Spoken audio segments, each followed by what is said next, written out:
Hello again, everyone. We're live on YouTube and LinkedIn, bringing you another exciting episode of the Top Innovator Series here.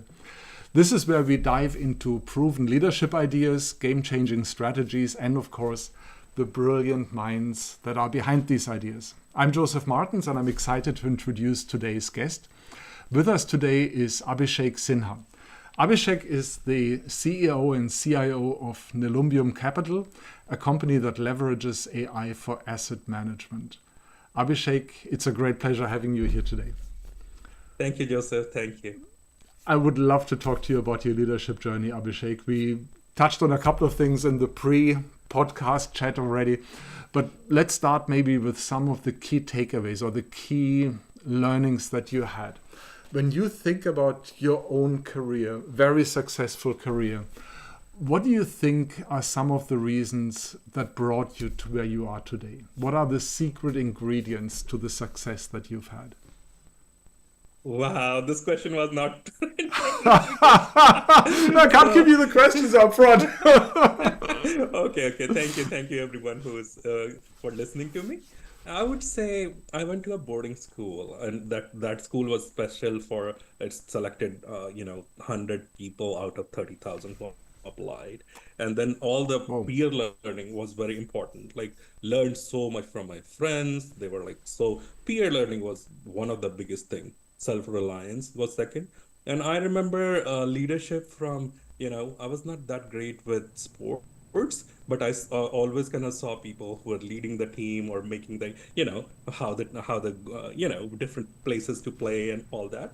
So I was the leader for one event, which was poem elocution team, which we kind of competed with other teams, and that leadership was very helpful. I saw that once you start thinking about the team, even no matter how small it can be anywhere. It can be on sports or for dramatics or anything. Once you have that little bit where you start thinking, okay, how will I lead the entire system? How my different, different constituents will work?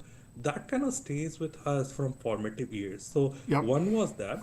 The second one was, I always told anybody whose mentor I was or in office or somewhere that always think about your position, not as a person, but as a position, which is basically that why is this position needed for the company, for them to pay somebody, anybody.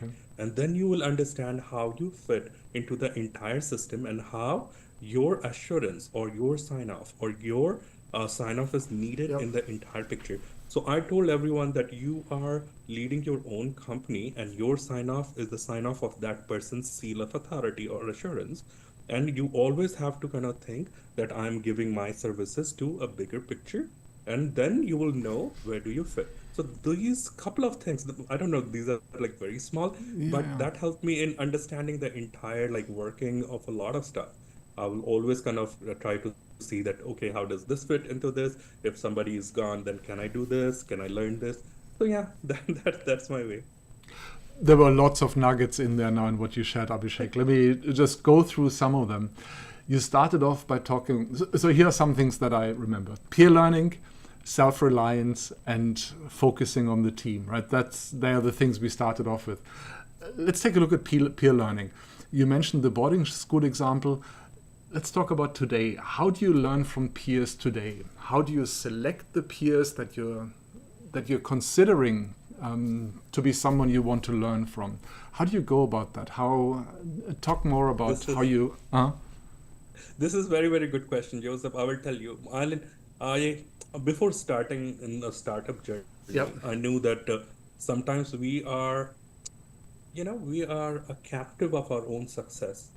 If you have good success in, school, college, job, everything else, starting as a startup is not easy because there will be a lots of no, and you have never learned how to hear a no, take a no. Because I was working, or a person is working in one role, your success rate is almost 100%, right? Any client coming to you convert, and then you start thinking that that's the real world, and you go in the real world, and there will be a lot of all that. So soft skills, picking up soft skill, listening to startup people or listening to leaders. So I listen to a lot of podcasts. I listen to a lot of some places VCs will come and they will kind of share these, basic ingredient how to kind of have your journey a little bit longer. And one of my friends, and she is very well known. She kind of does a lot of podcast and everything else. So without naming her, she said one thing which was like the cornerstone, which really helped me a lot, which was normalize rejection. So if you can normalize Interesting. rejection, Okay. it was so powerful that, Okay. okay, things do have, rejection. So normalize rejection. And once you normalize rejection, then you would see that you are a lot more powerful in any situation. And then normally in business case, when a client is saying a no, they're saying not this quarter or not this year. They're not saying no forever. Right. Their needs change, their all that changes. So you can always come back. You can always have like a CRM saying that, okay, touch base with them next year or have a relationship with them or 5, 10 minutes talk with them. Right. So normalize rejection is one. The second one is what were we discussing? The second one is you are an average of the 5 people you talk to. Okay. So Yeah. everyone has like Yeah. in trading, we had like 50 counterparties, everything else, but 5 people whom you talk or converse about ideas. It's not Yep. about this trade or that trade. It's about ideas. So we kind of gravitate to our core circle. So you have to choose a core circle who is on an average smarter than you. You have to choose a course which is like which motivates you, whom you look up to. And as I told you that most of my learning was peer learning, then you also have something positive to kind of contribute to that group. These groups kind of keep you going. And so I would tell you that most of the times, uh, not a lot of you know your friends are your friends, that's fine, but Yeah. people who motivate you. So if you start selecting that group, not Yep. just for some benefit, but people who are like a little bit ahead of you or not lower than you, a little bit ahead of you in thought process or journey, and then you would see that all of a sudden you can see farther, Yep. just Yep. like standing on the shoulders of giants, right? Yeah, I love that idea, right? Finding those few people who are ahead of you, right? And you also said smarter than you or more successful, right? Whatever it is. But then I'm wondering, I'll of tell course, you right? one more thing. Go ahead. If the others are all ahead of me, why would they? And if they have the same selection criterion, why would they pick me and have me in the group? I'll tell you this. How do you do that? Mm? This is beautiful. So, not a lot of time you are just asking for people who have more money or more power or stuff. Uh-huh. They might be ahead in motivation. So I try to get like the one of the most motivated people out of college. So Okay. they keep me on toe, right? They learn so Okay. fast. So then my learning, at some point after 40, 45, the learning curve Yep. goes lower. You're not like on your toes and stuff. So those people also motivate me. So I always keep people I love it. who are like learning more than me, whose Yep. capability to ingest is a little bit higher. They're kind of reading more or something like that. So in that conversation, I can come with experience or I Yep. saw this, and I can kind of tell them the entire army doesn't walk on foot. Not all army is infantry. You will have like colonels and then majors and stuff. So you have to understand that now I'm kind of in a role where I can direct these people, but then they are the ones who are going to fight the entire Yep. war, and Yeah. they will motivate you. So it's not only about like thought leaders or something. Thought Yeah. leaders, Yeah. like Yeah. you want one or two thought leaders, but then you want people who are young people. They also motivate you a lot. Then Yeah. there are people who are young thinkers. So yeah, there are things which I can contribute and I can help. I like it, right? So it's not just a one-dimensional thing where we look just at one parameter, like you said, power, smartness, or money, whatever it is, right? But there's more, right? And we all have something to offer in that group. Now, it brings me to one obvious question. I'm going to ask you and see how it lands, right? So you're in that group now, Abhishek, right? And my question is, what do you want most to learn from that group? So the question really is, what's an area in your leadership where you feel like I could really level up here? I could grow here. I could learn something here. So what's the main learning you would get from your group of peers? I think one of the biggest thing was understanding the importance of time, and then being flexible. So Interesting. Okay. one of the, Interesting. life is never one dimensional, right? So at one point you are trying to kind of grow as fast as possible, Mm-hmm. kind of get funding, get clients, get everything else. And the other side, that if you keep at it, at some point your product would get polished, you will become more coherent, things will start selling, and then you will create something which people are needed. In between, a lot of perseverance and flexibility is needed. Mm-hmm. Perseverance doesn't say that you should not change yourself, and you don't need to be inflexible. You need to kind of just Mm-hmm. think about it. You're headed in a direction, but you can do like course correction in between. Hey, you're Mm-hmm. headed in the right direction, but you can do a course correction. So I try to kind of learn from people. They need not to be in, just business or something. I learned from my biggest guide was my mom. So the company is named after my mom. So I kind of consider that, and the how much dedication people show towards something. So a lot of interpersonal skills you can pick up. Then you have people who are at tech. Nice. This Gen AI is changing every day, Yeah. right? So if you're not connected with professors, or if you're not connected with students who are looking for jobs or something, then you are lagging behind. Third Yeah. is, if you're not connected with the regulators, so you have got to be in there as well, then your client should think that you are their research product. So Mm. connecting with the client from a perspective that how are we going to grow? What are the things which matters to them? Can I tell like 1 minute story? Go for it. so, Go for so it. so what happened? What happened? I always wanted to be like in some kind of leadership position in some Uh-huh. government or something, right? And then when I started listening to all the debates, it was like, okay, I cannot do this. This is too much.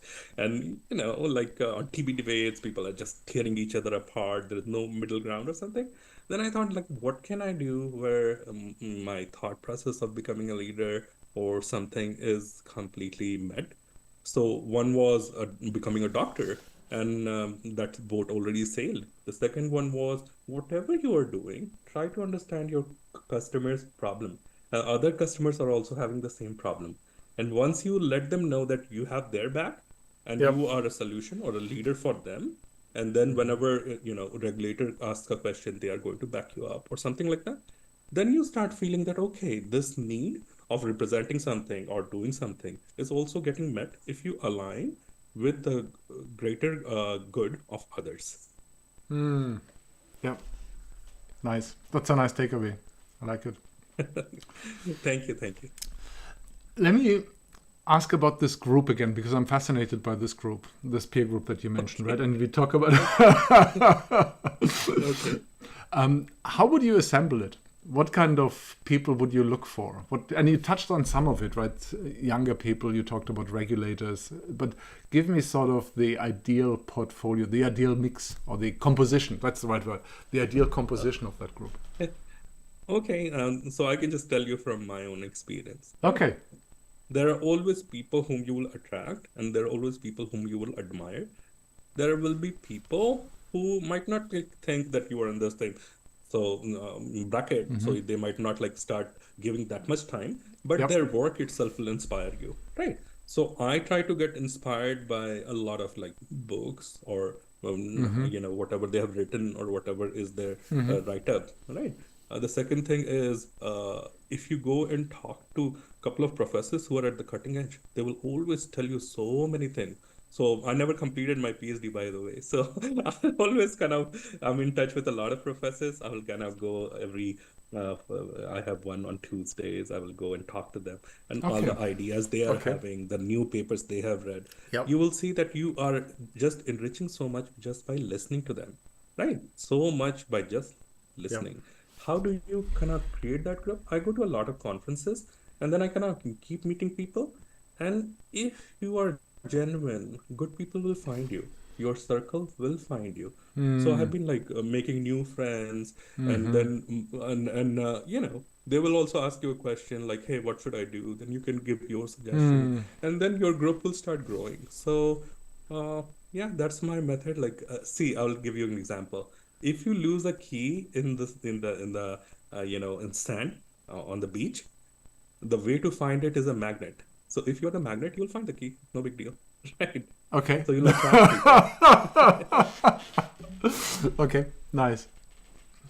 Now let's take a look. So we've talked about the past of your journey, right? We looked at the factors that led to your success. I would love to take a look into the future with you now, and we'll look into a cloudy crystal ball. If I were to talk to you in 3 years' time, and we have a conversation then about leadership, what would be different, Abhishek, in 3 years? So what's the area where you think you're most likely going to take your next step in leadership? And I don't mean this in terms of position or company or title or anything like that. I mean this in terms of your own development. Yeah, so I would tell you what happens. I think some Abraham Lincoln or somebody said this. Maybe I might be wrong, but somebody said that absolute power corrupts you, right? So Mm-hmm. anybody can, withstand adversity. So with leaders, what happens that the things which made you good or great, or your team Mm-hmm. followed you for that, that might, change with period of time. That once you are like making a lot of money or something like that, Mm-hmm. then you kind of start a few things kind of creep in. And I would not tell which leader does this, but some of the leaders have very flat organization structure, and all the 60 people are in a meeting, and they will have learnings on each other, which is Okay. like your fault or somebody else's fault. I make it a learning for everyone. I want to be very respectful to people. I mean, if that means like I have to have an organization where I cannot have the staff meeting every day, that's fine. But being respectful to people is an Mm-hmm. absolute must. I want to be a leader who's respectful to people. Second Mm-hmm. is there is a lot of inherent need at a lot of places. Once you just uh, swap shoes, you want to take a mile in your customer's shoes where it hurts, or how the product is not good, or the product needs this. There is a continuous improvement. So any Yeah. problem is first finding the constraints, then a solution set, then kind of weaving a solution, and then optimizing. So customer success journey is forever. Like customer success journey is a continual process. So I like to be in that one. And I don't know. I mean, helping new students, because I'm here for after a lot of help from a lot of people. Okay. And many a times Yeah. communication is something you never know who will pick what, how will people get inspired.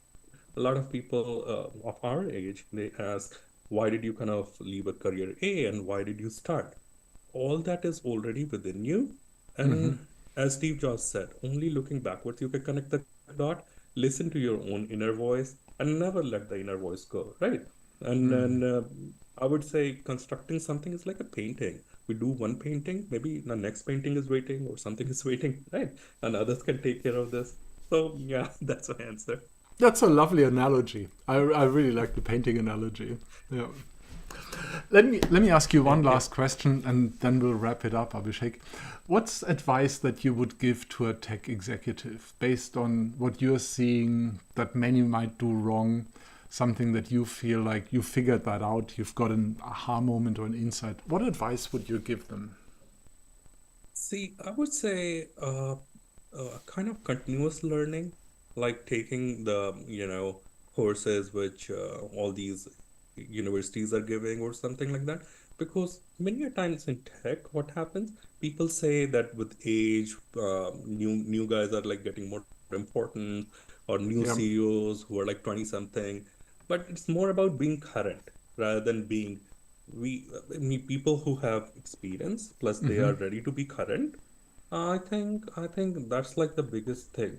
Then you're able to see what is in future, and Yeah. what you can even like shape future a little bit, like which direction, because you already have a good company and everything else, right? So I would say being current is one of the biggest thing which I challenge myself with. And obviously, being a good leader is all about listening to your people and Yeah. all that goes there. But I'm trying to kind of say one challenge which I have for myself or others as well is staying current and staying in a place mentally where we are always thinking as a Yeah. entrepreneurial journey, right? Because in Yeah. tech, everything changes all the time. Yeah. I'll give you one example. Right now, people are thinking that Gen AI will take over everything. And anybody who has coded knows that Java 7 to Java 17, Java, this compatibility to that capability, that driver to this driver. Everyone knows that human beings are needed.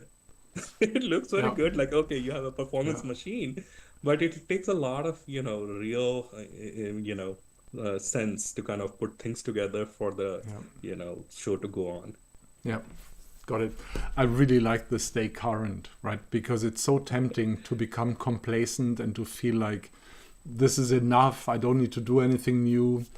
Staying current. I love it. And Abhishek. learning from your juniors. Staying current is one method you can learn from, Yep. listening to junior. Go ahead. Yep. Thank you. Thank you so much, Abhishek. It's been a real pleasure talking to you. Many highlights and many nice things. I'll think back of what you shared here. I'll always remember the painting as the analogy and how to find keys on the sand and in the beach. Thank you so much. It's been a real pleasure having you here. For everyone else out there, it's a wrap for now.